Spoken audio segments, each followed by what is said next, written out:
નમસ્કાર વિદ્યાર્થી મિત્રો, ધોરણ 11 અર્થશાસ્ત્ર વિષયમાં આપણે પ્રકરણ 3 માંગ આ ચેપ્ટર સમજી રહ્યા છીએ, જેનો આજે આપણે ક્વેશ્ચન 5 માંગનું વિસ્તરણ સંકોચન અને માંગનો વધારો ઘટાડો અનુસૂચિ અને આકૃતિ દોરીને સમજાવો આ ક્વેશ્ચનની વાત કરવી છે.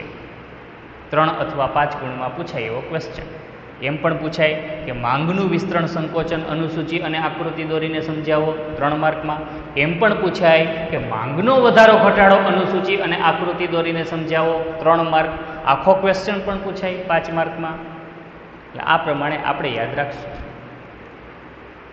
સૌથી પહેલા ક્વેશ્ચનમાં આપણે માંગનો અર્થ અને માંગને અસર કરનારા પરિબળો સમજી ગયા.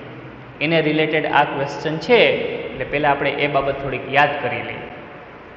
વસ્તુની માંગને અસર કરનારા નિર્ણાયક પરિબળો કેટલા? 2. ક્યાં 2? વસ્તુની કિંમત અને કિંમત સિવાયના અન્ય પરિબળો. વસ્તુની કિંમત એ વસ્તુની માંગને અસર કરનારું મુખ્ય પરિબળ, અને કિંમત સિવાયના પરિબળો એ વસ્તુની માંગને અસર કરનારા અન્ય પરિબળ. આ કિંમત સિવાયના અન્ય પરિબળોમાં કઈ 5 બાબતોનો સમાવેશ થાય? તો કે વ્યક્તિની આવક, વ્યક્તિની સંખ્યા એટલે કે વસ્તી અને વસ્તીનું વય જૂથ, વ્યક્તિની અભિરુચિ અને પસંદગી, સંબંધિત વસ્તુઓની કિંમત કે જેમાં 2 વસ્તુ આવે, અવેજી વસ્તુ અને પૂરક વસ્તુ, એની કિંમતની વાત, અને ભવિષ્યની કિંમત અંગેની અટકળ. આ બધી જ બાબતો આપણે અગાઉ સમજી ગયા. આ કિંમત સિવાયના અન્ય પરિબળ. યાદ રાખજો, વસ્તુની કિંમતમાં ફેરફાર થવાથી વસ્તુની માંગમાં ફેરફાર થાય તો એને આપણે માંગનું વિસ્તરણ સંકોચન કહેશું,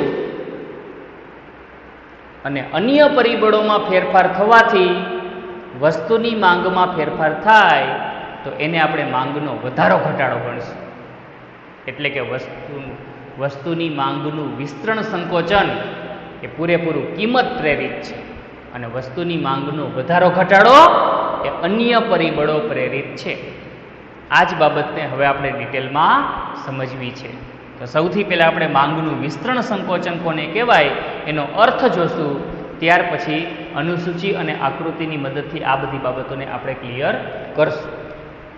અર્થ: જો અન્ય પરિબળો સ્થિર રહે અને વસ્તુની કિંમતમાં ઘટાડો થવાથી માંગ વધે તો એને માંગનું વિસ્તરણ કહેવાય. અહીં યાદ રાખજો, માંગના વિસ્તરણ સંકોચનની વાત ચાલતી હોય ત્યારે અન્ય પરિબળોને સ્થિર ધારી લેવાના છે. માંગના વિસ્તરણ સંકોચનની વાત ચાલતી હોય ત્યારે અન્ય પરિબળોને સ્થિર ધારી લેવાના છે. જો અન્ય પરિબળો સ્થિર રહે અને વસ્તુની કિંમત ઘટે, એના લીધે માંગ વધે તો એને માંગનું વિસ્તરણ કહેવાય.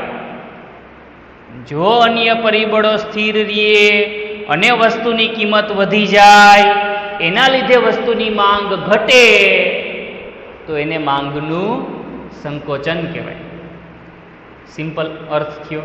અન્ય પરિબળો સ્થિર રહે, વસ્તુની કિંમત વધવાથી વસ્તુની માંગ ઘટે તો માંગનું સંકોચન, વસ્તુની કિંમત ઘટવાથી વસ્તુની માંગ વધે તો માંગનું વિસ્તરણ. સિમ્પલ. અહીં અન્ય પરિબળોને કેવા ધારવાના? સ્થિર. જ્યારે કિંમતમાં ફેરફાર થવાથી અહીં માંગનું વિસ્તરણ સંકોચન શક્ય બને છે. એટલે યાદ રાખજો, અહીં માંગનું વિસ્તરણ સંકોચન શેનાથી પ્રેરિત છે? કિંમતથી પ્રેરિત છે. અન્ય પરિબળોને સ્થિર ધારીને આગળ વધવાનું છે. યાદ રાખજો. આ જ બાબતને હવે આપણે અનુસૂચિ અને આકૃતિ દોરીને સમજીએ.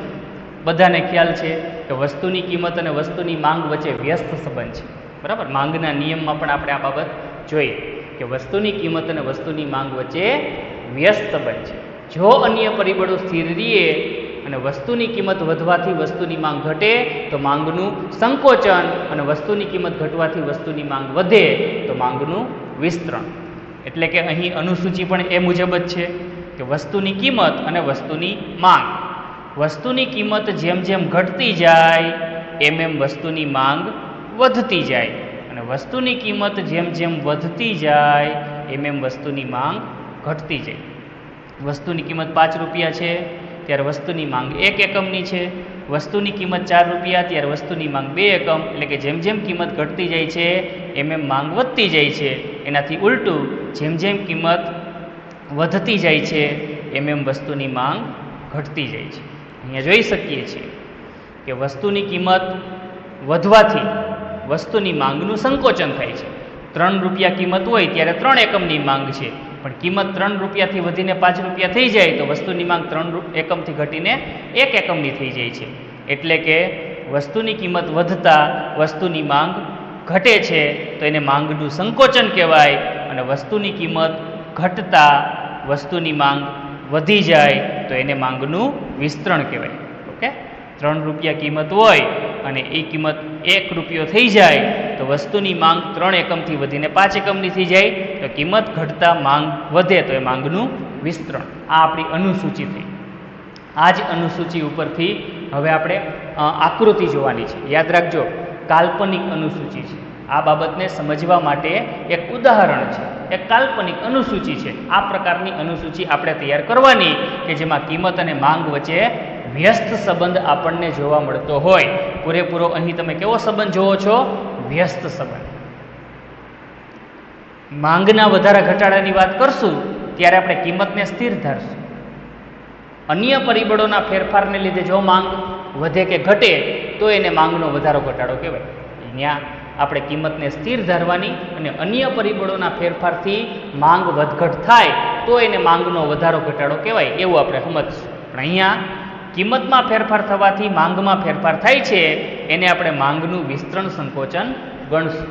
આકૃતિ જોઈએ. હવે આપણે આ બાબતને આકૃતિ દ્વારા સમજીએ. વાય અક્ષ ઉપર વસ્તુની કિંમત દર્શાવશું 1, 2, 3, 4, 5. અહીંયા ઉદ્ગમ બિંદુ 0. અને એક્સ અક્ષ ઉપર આપણે વસ્તુની માંગ દર્શાવશું એકમમાં 1, 2, 3, 4, 5.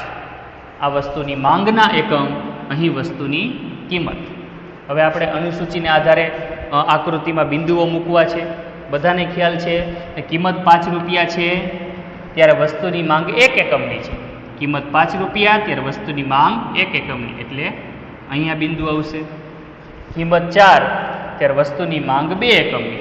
કિંમત જ્યારે 4 છે ત્યારે વસ્તુની માંગ 2 એકમની. કિંમત 3 છે ત્યારે વસ્તુની માંગ 3 એકમની. કિંમત 2 છે ત્યારે વસ્તુની માંગ 4 એકમની. કિંમત 1 છે ત્યારે વસ્તુની માંગ 5 એકમની. બિંદુઓ મૂકી દીધા. આ બિંદુઓને જોડીએ એટલે માંગ રેખા તૈયાર થાય છે. આ બાબત આપણે માંગના નિયમમાં પણ સમજી ગયા છીએ. આને નામ આપી દઈએ ડીડી, માંગ રેખા, અથવા તો DD1 એવું પણ નામ આપી શકાય. ઓકે, હવે આપણે અહીં સમજી શકીએ કે જ્યારે વસ્તુની કિંમત 3 છે ત્યારે વસ્તુની માંગ પણ 3 એકમની છે. અહીંયા આપણે બિંદુઓના નામ આપી દઈએ: A બિંદુ, B બિંદુ, C, D અને E બિંદુ. જુદી જુદી કિંમતે જુદી જુદી માંગના એકમ દર્શાવતા આ બિંદુ A, B, C, D, E. બરાબર. અહીં આપણે જોઈએ છીએ કે જ્યારે વસ્તુની કિંમત વધે છે, 3 રૂપિયાથી વધીને વસ્તુની કિંમત 5 રૂપિયા થઈ જાય છે. આ દિશામાં જ્યારે વસ્તુની કિંમત વધે છે, 3 રૂપિયાથી વસ્તુની કિંમત વધીને 5 રૂપિયા થઈ જાય છે, ત્યારે આપણે જોઈએ છીએ વસ્તુની માંગ સંકોચાય છે. 3 એકમથી ઘટીને વસ્તુની માંગ 1 એકમની થઈ જાય છે. તો આ દિશામાં આપણને શું જોવા મળે છે? તો કે માંગનું સંકોચન. અને એ જ રીતે તમે જુઓ તો વસ્તુની કિંમત 3 રૂપિયાથી વધીને જ્યારે 5 રૂપિયા, વસ્તુની કિંમત 3 રૂપિયાથી ઘટીને જ્યારે 1 રૂપિયો થઈ જાય છે ત્યારે વસ્તુની માંગ વિસ્તરણ પામે છે. વસ્તુની કિંમત 3 રૂપિયાથી ઘટીને જ્યારે 1 રૂપિયો થઈ જાય છે ત્યારે વસ્તુની માંગ 3 એકમથી વધીને 5 એકમ થઈ જાય છે. જે શું દર્શાવે છે? તો કે માંગનું વિસ્તરણ. એટલે કે અહીં માંગનું વિસ્તરણ સંકોચન પૂરેપૂરું શેનાથી પ્રેરિત છે? તો કે વસ્તુની કિંમતથી પ્રેરિત છે. વસ્તુની કિંમત વધે છે તો માંગ સંકોચાય છે, અને વસ્તુની કિંમત ઘટે છે તો માંગ વિસ્તરણ પામે છે. આ રીતે આપણે માંગના સંકોચન અને માંગના વિસ્તરણ એની આકૃતિ દ્વારા સમજૂતી આપી શકીએ. હવે આપણે આ બાબતની સમજૂતી જોવી છે. આકૃતિને આધારે હવે આપણે આકૃતિની સમજૂતી દર્શાવવાની હોય. સમજૂતીમાં પહેલો મુદ્દો એક કોમન આવે કે એક્સ અક્ષ ઉપર આપણે શું દર્શાવ્યું અને વાય અક્ષ ઉપર શું દર્શાવ્યું. ત્યાર પછીના બીજા મુદ્દાઓ જે માંગના નિયમમાં આપણે સમજૂતી જોઈ હતી એ મુજબના મુદ્દાઓ બધા આવશે. એ પણ આપણે હવે આપણે આકૃતિની સમજૂતી જોવાની છે. આકૃતિની સમજૂતી આપતી વખતે સૌથી પહેલો મુદ્દો એ દર્શાવવાનો કે એક્સ અક્ષ ઉપર કઈ વિગત અને વાય અક્ષ ઉપર કઈ વિગત દર્શાવી છે. બધા જોઈ શકો છો. એક્સ અક્ષ ઉપર વસ્તુની માંગ એકમમાં અને વાય અક્ષ ઉપર વસ્તુની કિંમત રૂપિયામાં દર્શાવેલ છે. અહીં એ બી સી ડી ઈ આ બિંદુઓ શું દર્શાવે છે તો કે જુદી જુદી કિંમતે વસ્તુની જુદી જુદી માંગ દર્શાવે છે. બીજો મુદ્દો આ આવશે. અને ત્રીજો મુદ્દો તો કે આપણે જોઈ શકીએ છીએ કે ₹3ની કિંમતે વસ્તુની 3 એકમની માંગ છે. અહીંયા સી બિંદુ છે. 3 રૂપિયાની કિંમતે વસ્તુની 3 એકમની માંગ સી બિંદુએ જોવા મળે છે. જો વસ્તુની કિંમત 3 રૂપિયાથી વધીને 5 રૂપિયા થઈ છે તો વસ્તુની માંગ 3 એકમથી ઘટીને 1 એકમ થઈ છે, જે માંગનું સંકોચન દર્શાવે છે. એનાથી ઊંધું, જો વસ્તુની કિંમત 3 રૂપિયાથી ઘટીને 1 એકમ થાય છે તો વસ્તુની માંગ 3 એકમથી વધીને 5 એકમ થાય છે, જે માંગનું વિસ્તરણ દર્શાવે છે. એટલે કે કિંમત વધતા માંગ સંકોચાય છે, કિંમત ઘટતા માંગ વિસ્તાર પામે છે. માંગનું વિસ્તરણ સંકોચન. અહીં કિંમતમાં ફેરફાર થવાથી જે માંગમાં આપણે ફેરફાર જોઈએ છીએ એ માંગનું સંકોચન અને માંગનું વિસ્તરણ દર્શાવે છે. યાદ રાખજો, કિંમતમાં ફેરફાર થવાથી જે માંગમાં વિસ્તરણ સંકોચન જોવા મળે છે તો એના લીધે અહીં માંગ રેખા તો એક જ રહે છે, ડીડી માંગ રેખા, DD1 માંગ રેખા. પણ માંગ રેખા પરના બિંદુઓ પોતાનું સ્થાન બદલે છે. કિંમતમાં ફેરફાર થવાથી માંગમાં ફેરફાર થાય તો માંગ રેખા એક જ રહે, પણ માંગ રેખા ઉપરના જે બિંદુઓ છે એ સ્થાન બદલે, બિંદુઓ બદલાય. તો આ રીતે આપણે માંગના વિસ્તરણ સંકોચનની આકૃતિ જોઈ શકીએ. બરાબર. આપણને એવો એક ક્વેશ્ચન પૂછાશે કે માંગના વિસ્તરણ સંકોચનમાં માંગ રેખામાં શું ફેરફાર થાય, તો આપણે કહેવાનું કે માંગ રેખા એક જ રહે પણ માંગ રેખા પરના બિંદુઓ બદલાઈ જાય. ક્યારે? જ્યારે માંગના વિસ્તરણ સંકોચનની વાત હોય ત્યારે. તો અહીં આપણે માંગના વિસ્તરણ સંકોચનની સમજૂતી પૂરી કરીએ. હવે આપણે માંગના વધારા ઘટાડા વિશે અનુસૂચિ અને આકૃતિ દોરી સમજાવવાનું છે. ઓકે.